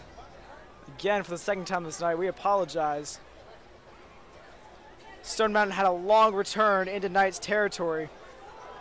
And here is Jennings now. It's about the 30-yard line. Good running play. Knocked out by number 21. I stand right here for this. By number 29, Spillers. Not before another first down for the Pirates. First and 10 Pirates on the Knights' 30-yard line. First and 10 Pirates now showing for the some Pirates. life now. Pirates showing some life now on offense as the big kick return could have sparked them. Trying to make a late run in this game. Back to Brooks. Stuffed. Gain of about 2. Brooks had nowhere to go. Number 2, Brooks on the carry. He was scrambling all over the place. By number 36, Bring up second down and about 7. As again, the Knights stuffed Larry Brooks, but still he's able to get some good, consistent long runs. And the Knights have swallowed him up when it matters. As it looks like they'll come out of a wildcat. No, there comes Long into the backfield. Long will throw it. Intercepted. Incomplete. Could have been called a pass interference there, but deemed uncatchable. Third down and 7 for the Pirates. That pass was very nearly intercepted. It just skimmed the ground before picked up, but the Knights will take the incompletion. That's one thing the Knights have done a very good job of today is preventing third down conversions. Look to do that again. Long still in the shotgun. Handoff now. It is Brooks. Again, nowhere to go. Stopped by number 55, Andrew Thomas, the Georgia commit. run gets snuffed out by number Fourth 50. down now for the Pirates. 1:08 left remaining in this third quarter.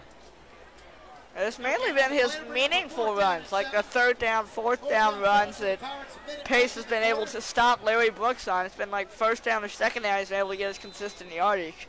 As they will look to go for it here to try to gain some momentum back.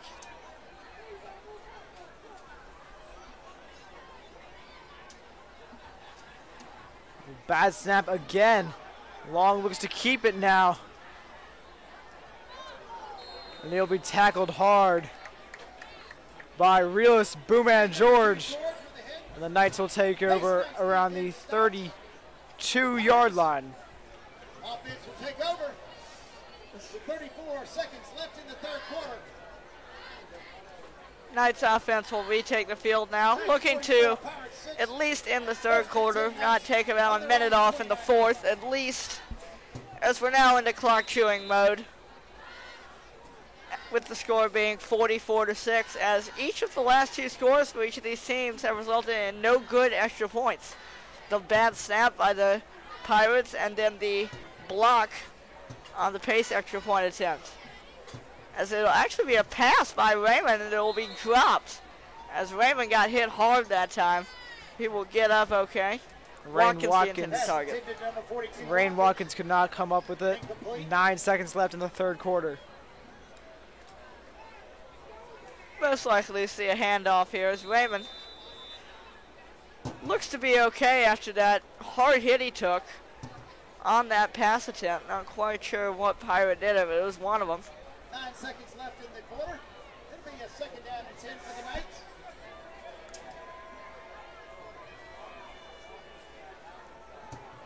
For number 12, Connor Husk, a freshman in the backfield. He's a beast in middle school, as he will take the handoff and he will be stopped Oh. immediately. And that'll bring us to the fourth quarter. Stuffed out there in the backfield by number.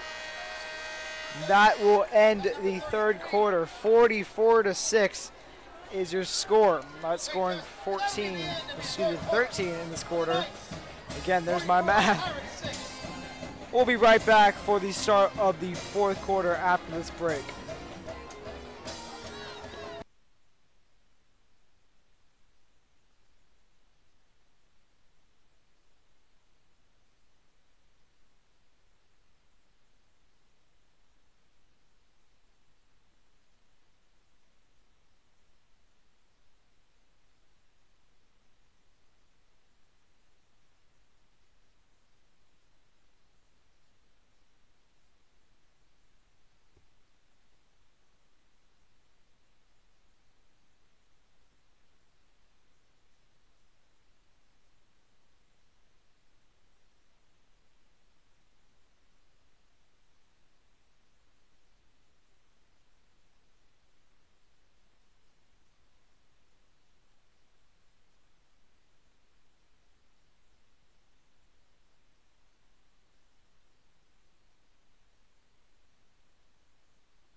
And we'll start the fourth quarter here with a short gain. It's going to be 4th for the Knights in the lineup and punting procedure.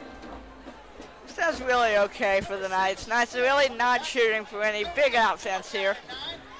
As well as bring on the punt unit. Ferguson to punt this ball off again.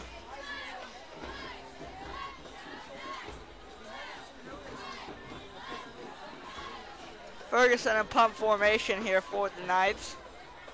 Looking to get off a punt. There's actually no return man. Lining up the punt, and it's blocked. Stone Mountain's going to recover, and it's fumbled again. And Stone Mountain will get it before it goes out of bounds, and it looks like they'll have it about the 15-yard line. And one of the first block punts I've seen on Pace in a very long time. Yeah, and each of the first 2 kicking attempts for Pace have been blocked. The block extra point and then the block punt there. That's the first time I've ever seen a block punt in high school football that I can speak of. As the Pirates will take over 1st and 10, as it looks like they will be able to start with good field position and at least put 3 on the board, as they will take a timeout here. We'll take one with them. Take one with them, 44-6. Knights dominating here in the fourth quarter.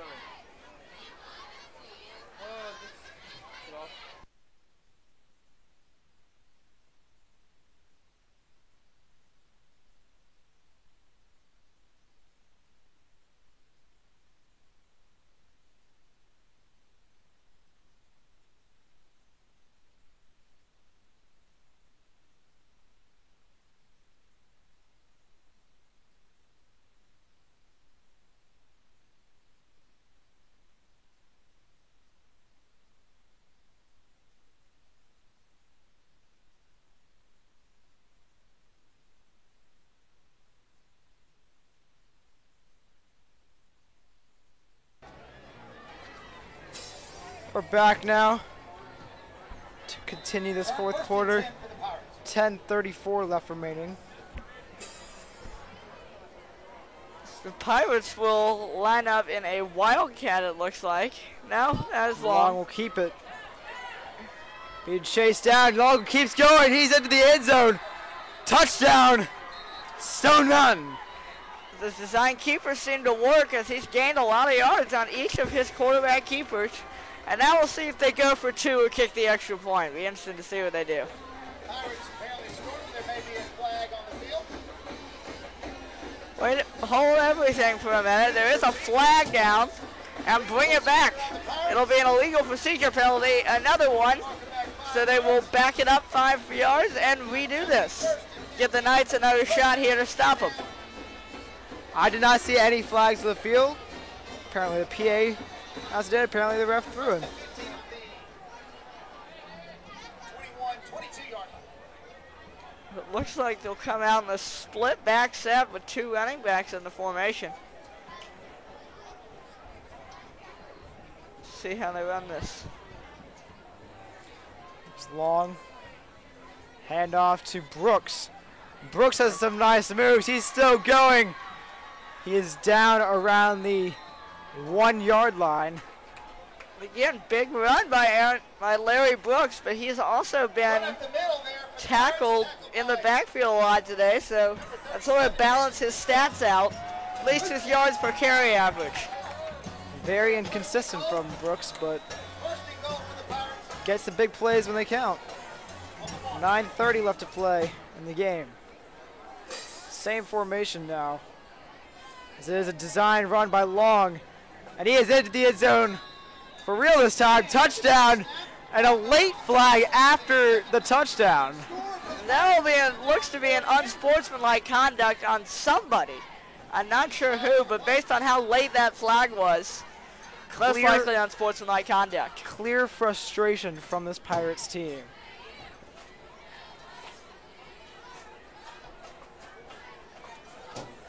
We will await the call from the referee here. Still deliberating on what it was on. The Stone Mountain coach seems to be arguing. It seems like it might be on them. Touchdown is good. So it was after the play. Touchdown is good. Personal foul's the indication on the Knights. it was a personal foul against this Knights team. The touchdown did count. That will be inflicted on the kickoff. So Stone Mountain will get the same benefit that Pace did, kicking off from the Pace 45-yard line. So seeing if they can get a touchback as the extra point will be attempted here. And it is also tipped and no good. It is blocked.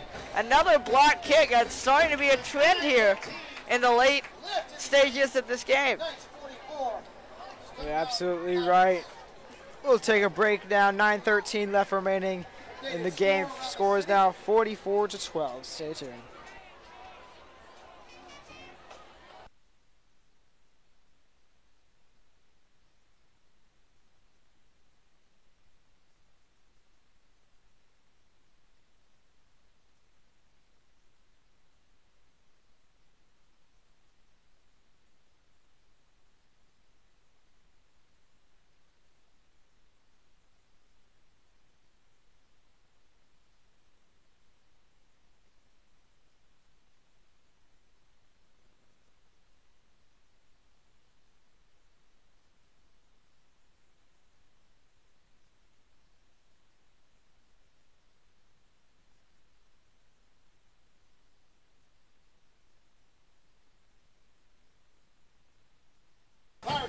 So the Pirates will kick off at the Knights' 45-yard line. Scores from around our region. Cedar Grove is now beating Lovett 20-14. That is a very good game, very big game. Playoff implications with that game. Looks to be a little confusion by Stone Mountain kicking team as their coach seemed to remain on the field for a second. But it seems to all proceed as normal here. And then we have an Ecom to kick off. A rush and the kick will be off, and it will be a touchback. Looks to be the first of those today for the Pirates. God, they did kick 15 yards in front of where they usually kick, but we'll give the credit to them anyways. 9:13 left to play.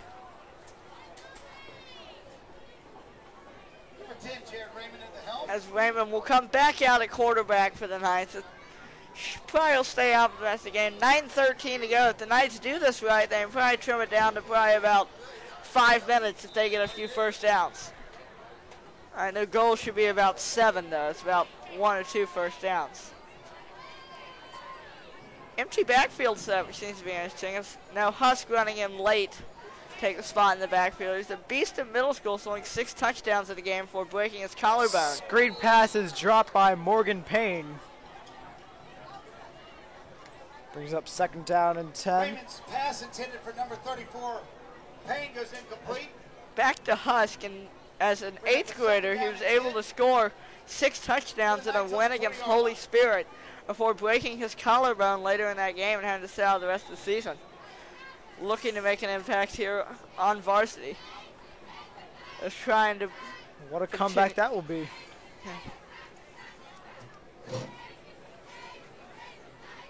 Raymond will throw again. Will throw again, and that'll be caught. Looks to be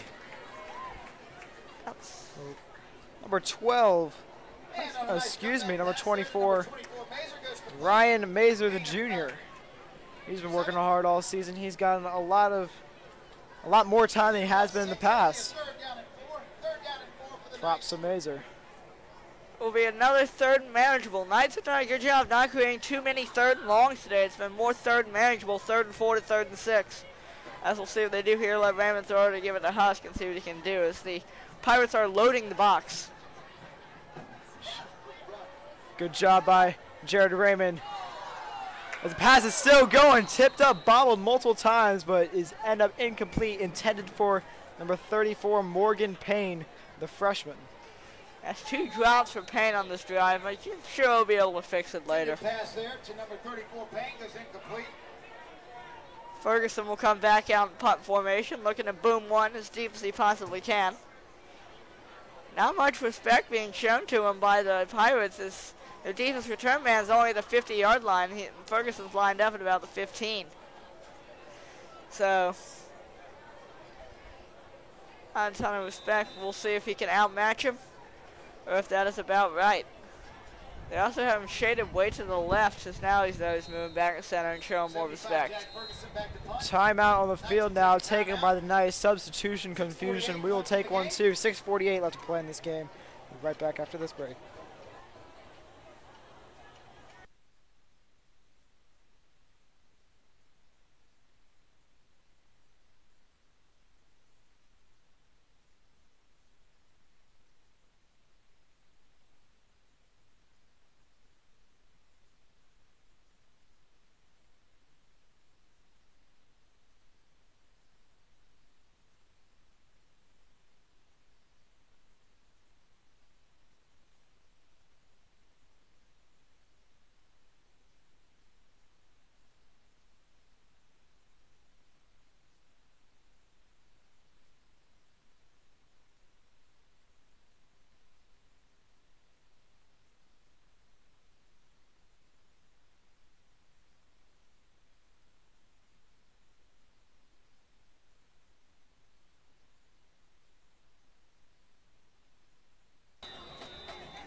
We're back now for about 4th and about 4.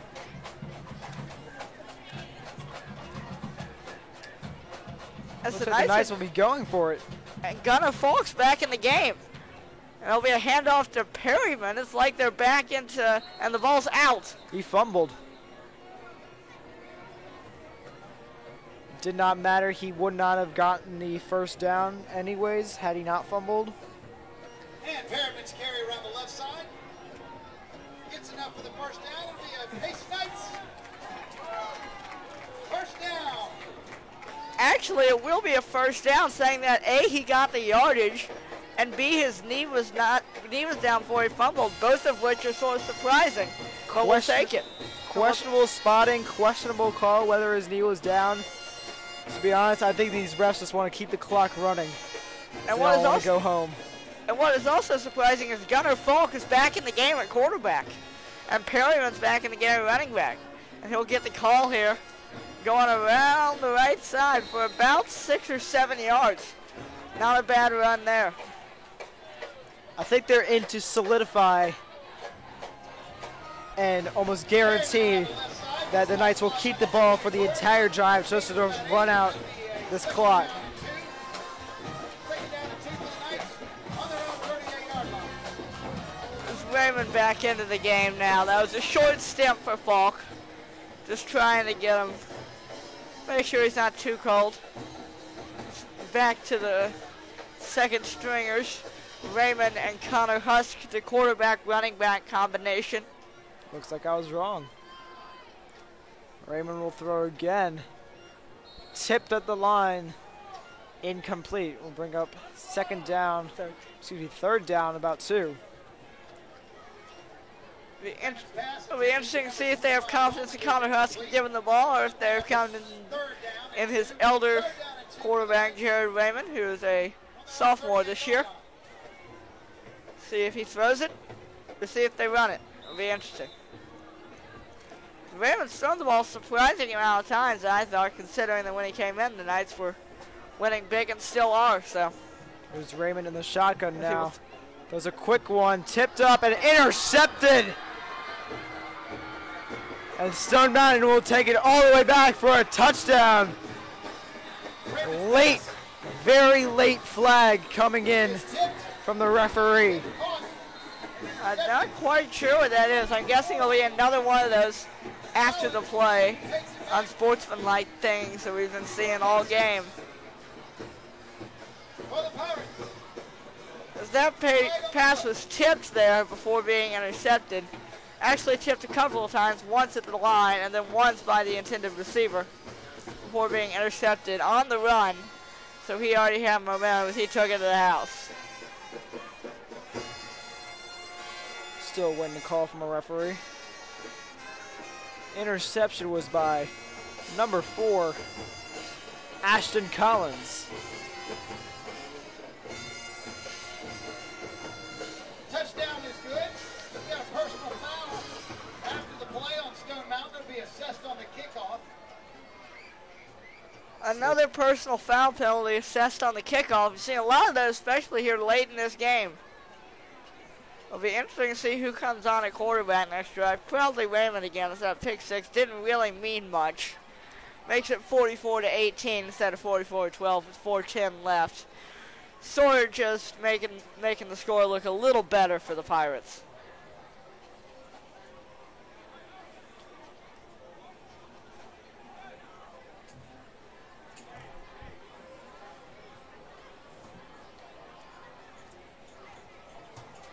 The ball seems to be spotted like the 6-yard line. An interesting finish point there where it gets moved to the usual spot at the 3. Wondering what the refs were thinking there. Also appears we have a timeout taken. Stone Mountain will be on for the extra point after the touchdown.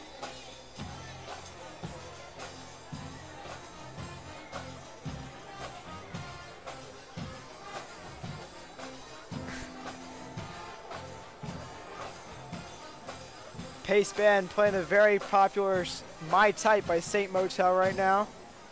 Looks like Long will throw it into the end zone. And it is caught. Extra point, 2-point conversion is good. Number 11, Isaiah Hillman. Again, probably just making the scoreboard look better, but that does pull it to within 24 points, which I've seen miracles more, but probably still a safe lead for the Knights. Knights 44. Pirates 19. 20. Updated score. We'll take a break. We'll be right back after this for kick.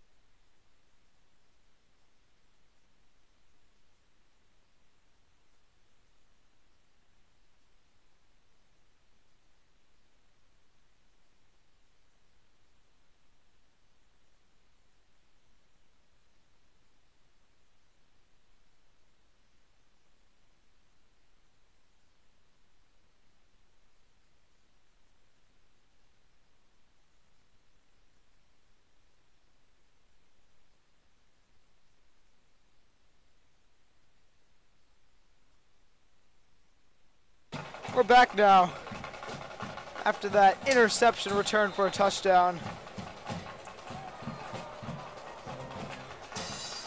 Onside kick is recovered by the Knights at the 40-yard line. And the onside kick is recovered. Interesting scoreboard. Scoreboard shows 44-19 here at Walsh Field. But did the Pirates not go for 2 points on that and convert it? I mean, I don't really know of a scenario in which you can run a play and not kick it and only get 1 point if you get it. So, honestly, not sure what occurred there, but either way, it's 44-19 or 20. Whatever So- you decide. Personally, I think it's 20. Knights on the Pirates 40-yard line. Yeah, we have seen very weird things happen in football. Yeah. Colorado's 5th down in 1990. Wesleyan's 4th timeout last year against Pace. Raymond will give it to Huskers, puts his head down, and sort of falls into the pile. No real gain on the play.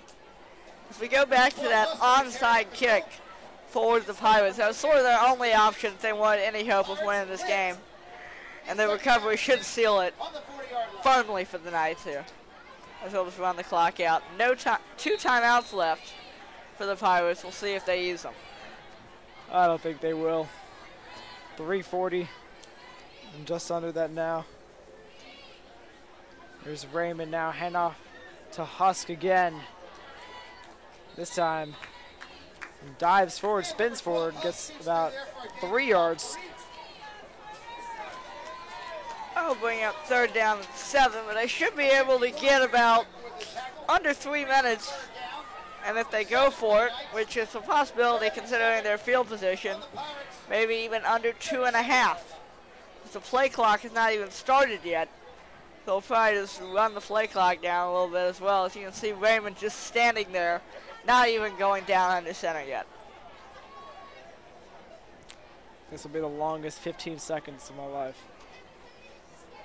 12, 11, 10, 9, 8, 7, 6. Just under 5 now. And the snap is taken. Hand off to Husk again.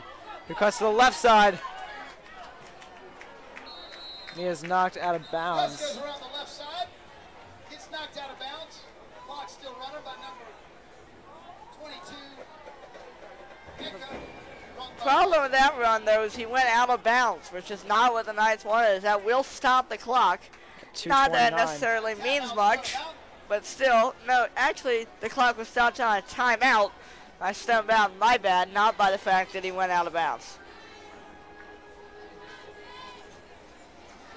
Either way, it will be 4th down for the Knights.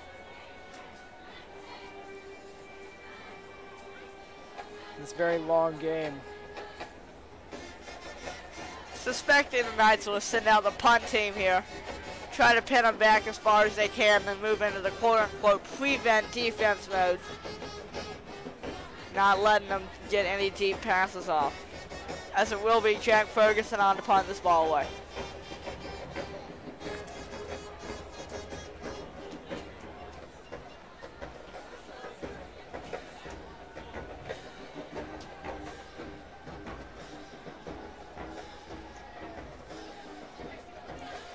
Even when Stone Mountain gets the ball back, what do you think they'll do? Do you think they'll still hope, still throw it deep, still hope for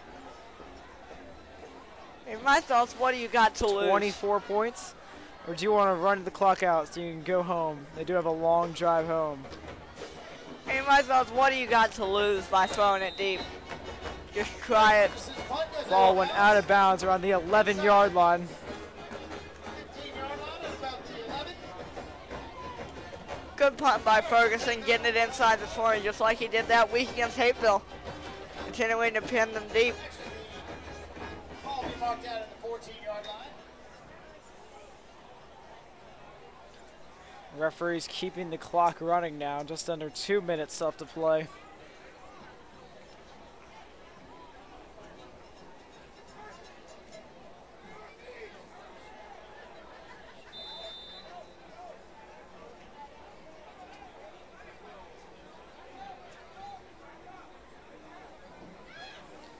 They will hand it off now.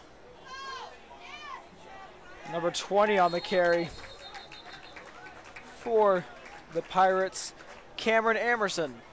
It looked like he was trying to get out of bounds, but Wayne Watkins sort of forced him not to.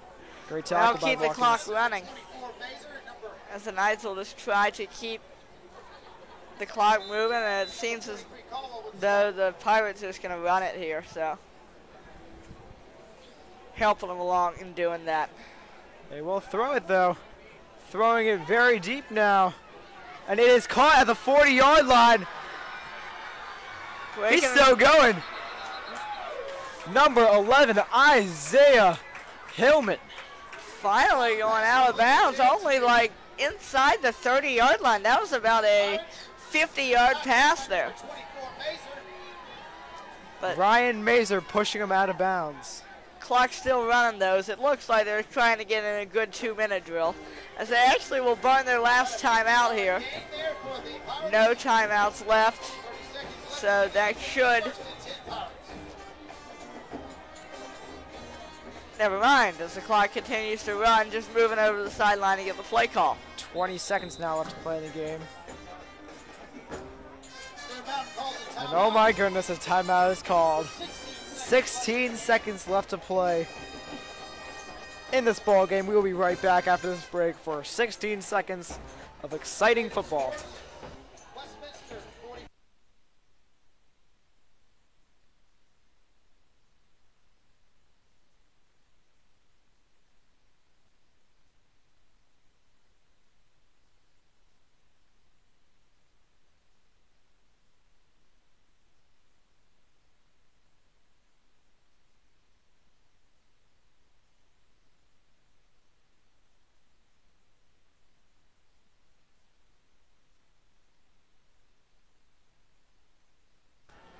We're back now as pass is complete to Jennings. And tackle is made by Mbidi Williams at the 31-yard line, which will end the game. Knights win 44 to 20 or 44 to 19, depending on whatever you believe happened on that extra point. We will see you next week as the Knights take on Redan here at Walsh Field for their third home game. From Will Nolte, Jack Wallace, and Andrew Neville, we say good night and thank you for joining us.